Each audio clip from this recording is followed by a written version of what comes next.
안녕하세요. 아들 사랑이 끔찍한 시부모님 때문에 남편과 갈라선 30대 여성입니다. 이제 다시 아들 옆구리에 딱 끼고 살 일만 남았으니 저희 시부모님 얼마나 행복하실까요? 저보다 8살 많은 남편은 중견기업을 다니는 회사원입니다. 저는 영어 강사로 학원에 강의도 나가고 과외도 하고 있어요. 남편은 제 수강생들 중 한 사람이었고요. 돌이켜 생각해보면 나이 차이가 나긴 했어도 제가 강사이고 남편이 수강생이다 보니 나이 차이를 개의치 않고 서로를 대할 수 있었던 것 같네요. 남편은 제 수업을 총 3달 동안 들었는데 그 기간 동안 단 한 번도 저에게 사적으로 연락한 적이 없었습니다. 그러다 수업 마지막 날 데이트 신청을 해오더라고요. 당황스럽기도 했지만 왠지 저도 한번 알아가보고 싶은 생각이 들었달까요. 그렇게 저희는 연애를 시작했습니다. 사귀는 동안 투닥투닥 서로 다투는 일이 있긴 했어도 다른 연인들과 마찬가지로 비교적 평범하지만 알콩달콩한 연애를 이어나갔어요. 하지만 사귀기 시작했을 당시 남편의 나이는 이미 37살이었고 나이 때문인지 항상 빨리 결혼하고 싶다는 말을 입에 달고 살았지요. 아버님 어머님께서 주시는 스트레스도 무시할 수 없다며 하소연을 해댔고요. 그래서 남편이 프로포즈를 해왔을 땐 사람 하나 살리는 셈 칠까? 그런 생각까지 들더군요. 그렇게 저희는 사귄 지 1년 만에 양가 어른들의 허락을 받고 부부의 연을 맺기로 약속했습니다. 하지만 문제는 저희가 결혼 준비를 시작한 지 얼마 되지 않아 일어났어요. 남편에게는 2살 많은 신우가 있었는데 그 신우가 결혼할 사람이 있다며 시댁에 인사를 시킨답시고 시댁에 데리고 왔거든요. 게다가 신우가 갑자기 결혼을 하겠다고 든 데에는 그럴 만한 이유가 있었습니다. 신우가 임신을 했다고 하더라고요. 시댁은 당연히 발칵 뒤집어졌어요. 이미 애까지 가졌다니까 결혼을 못하게 할 수도 없고 그러면 배부르기 전에 식을 올리긴 해야겠는데 이미 아들이 그러니까 저희 남편이지요. 결혼한다며 상견례 날짜까지 잡아놓은 상태였으니까요. 그리고 솔직히 1년에 2번 혼사 치르는 일이 흔하지 않잖아요. 주변에서 좋은 소리도 못 듣고 하지만 남편은 좋은 게 좋은 거 아니겠냐는 식으로 남의 집 불구경하듯이 느긋하기 짝이 없었습니다. 어이가 없었지요. 결혼하자고 할 때만 하더라도 빨리빨리를 외치던 인간이었는데 지 누나 일이라서 그랬는지 반면에 신우는 울고짜고 난리가 났었어요. 자기가 첫째인데 첫째부터 식을 올리는 게 맞는 거 아니냐. 그럼 지금 나더러 애부터 낳고 살다가 식을 올리라는 거냐. 요새 그런 집이 어딨냐. 자기 시댁에서 자길 얼마나 우습게 보겠냐. 결국 저희가 결혼하려던 시기에 신우가 먼저 결혼식을 치르고 저희가 3달쯤 뒤에 식을 올리는 걸로 이야기가 되었네요. 사정이 이렇다 보니 시부모님께선 저희에게 가족 및 가까운 친인척 10명 정도만 모아놓고 식을 올렸으면 좋겠다 하셨습니다. 황당했지요. 일단 저희 부모님께선 각각 형제자매가 많으시거든요. 친척들과 사이도 좋으셔서 누구 하나 부르지 않아도 되는 사람이 없었어요. 게다가 저희 아버지께선 한 직장을 30년 넘게 다니신 상황이었기에 시쳇말로 뿌린 돈이 상당하셨거든요. 어머님 아버님 입맛에만 맞춰드릴 수가 없었습니다. 결국 결혼식 건으로 양쪽 어른들 사이에서 싫은 소리가 오고 가고 말았어요. 급기야는 이럴 거면 결혼시키지 말자는 이야기까지 오갔고요. 그래도 이때는 남편이 나서긴 하대요. 누나 때문에 왜 자기가 피해를 입어야 하냐고요. 이로 인해 어머님께선 아들 자식 키워봤자 다 소용없다며 사매고 들어놓으시는 일종의 시위까지 하셨습니다. 하지만 자식 이기는 부모 없다잖아요. 결국 남들하는 정도는 갖추고 결혼식을 올렸습니다. 하지만 후에 알게 된 사실에 비하자면 결혼식은 아무것도 아니었어요. 상견례 때 시부모님께서 하신 말씀이 당신들이 지금 살고 있는 아파트 말고도 세를 주고 있는 아파트가 한 채 더 있는데 그걸 저희가 살 수 있게 해주신다고 하셨거든요. 명의를 저희 쪽으로 넘겨주시겠다는 건 아니었지만 그래도 주변에 비해서는 저렴한 가격에 전세 계약처럼 맺고 들어와 살게 해주신다는 말씀이었어요. 워낙에 전세가 귀하기도 하고 비싸기도 했던 시기라 그 정도 조건만으로도 너무나 감사했습니다. 친정에서도 전세금의 절반은 마련해 주시겠다 하셨고 외에 필요한 혼수도 책임져 주신다고 했지요. 하지만 어찌된 일인지 결혼식까지 고작 한 달이 남았던 시기에도 어머님이나 아버님 두 분 중 그 어느 누구도 집에 대해선 한마디도 하지 않으셨습니다. 결국 기다리다 못한 제가 먼저 여쭤봤어요. 집에 가보고 싶다고요. 그래야 거기에 맞춰 가정가구도 살 수 있다고요. 그러자 아버님께선 집 이야기는 없던 걸로 하자셨습니다. 이미 신우가 들어가서 살고 있다더군요. 몇 달만 있으면 애가 나온다는데 신우가 살 집이 없다며 울고 짜고 난리부르스를 쳤답니다. 한마디로 당신들 피를 말리더라며 어쩌겠냐고 급한 불부터 먼저 꺼야 되지 않겠냐며 저더러 이해하지? 그러시더군요.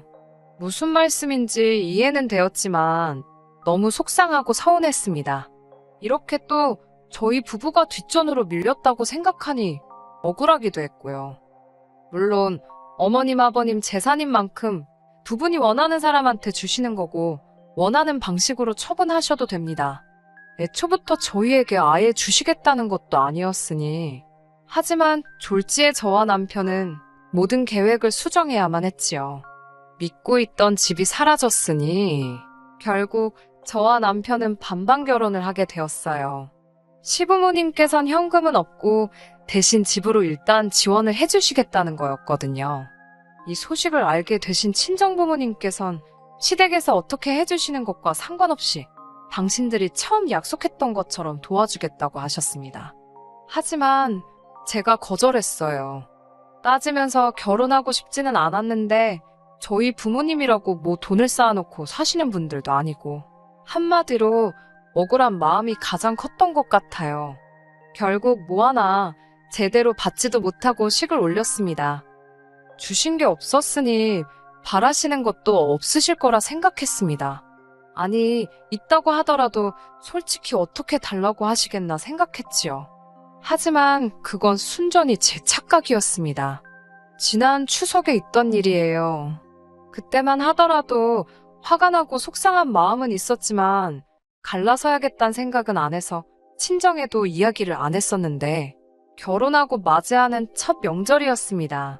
지금은 아무 소용없고 부질없다는 걸 잘 알지만 그때만 해도 며느리 잘 봤다는 소리를 듣고 싶었거든요.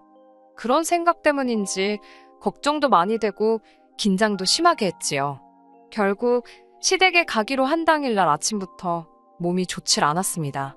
식은땀도 나고 배탈이 난 것 같기도 하고 그런 저를 보고 남편이 진통제라도 얼른 먹으라고 하더라고요. 하지만 진통제에 배탈약까지 도움이 될 만한 건 입에 다 털어넣었는데도 상태가 좋아질 기미가 안 보였습니다. 그래도 어쩌겠어요. 시댁에 도착한 아침 8시부터 오후 3시가 될 때까지 식은땀을 흘려가며 밥도 제대로 못 먹고 젖만 붙였습니다. 신우가 시댁 근처에서 살고 있었지만 시댁에 도착했을 때 신우는 와 있지도 않았고 재료 손질도 하나도 안 되어 있었기에 시간이 더 걸렸어요.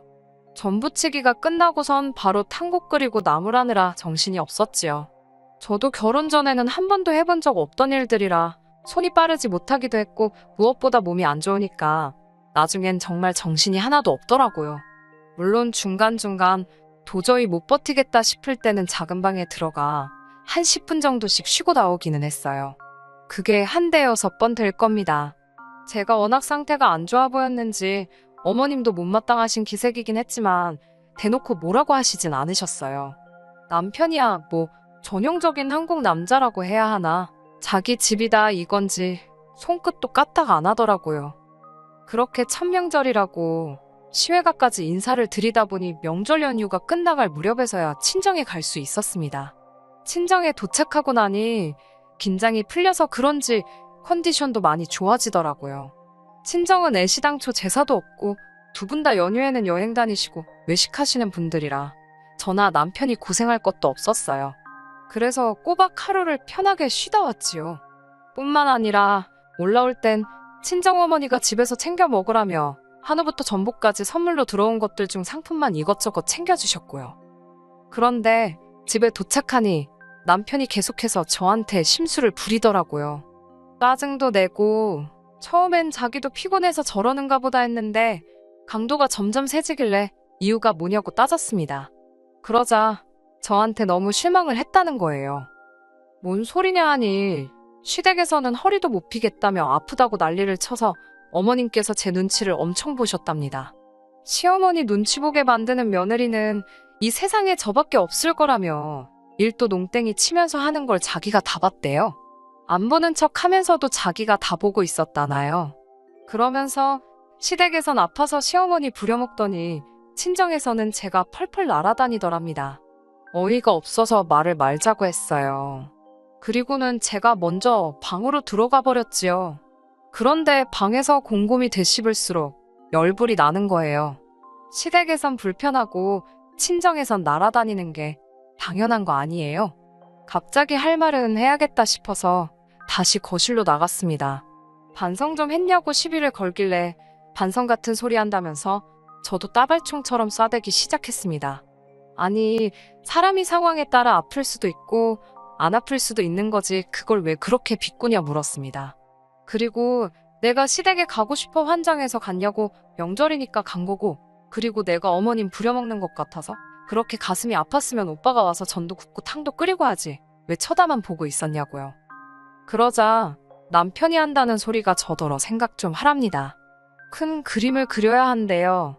자기가 시댁에서 일을 하면 어머님께서 제가 당신 아들을 부려먹는다 생각해서 절 미워할 거랍니다.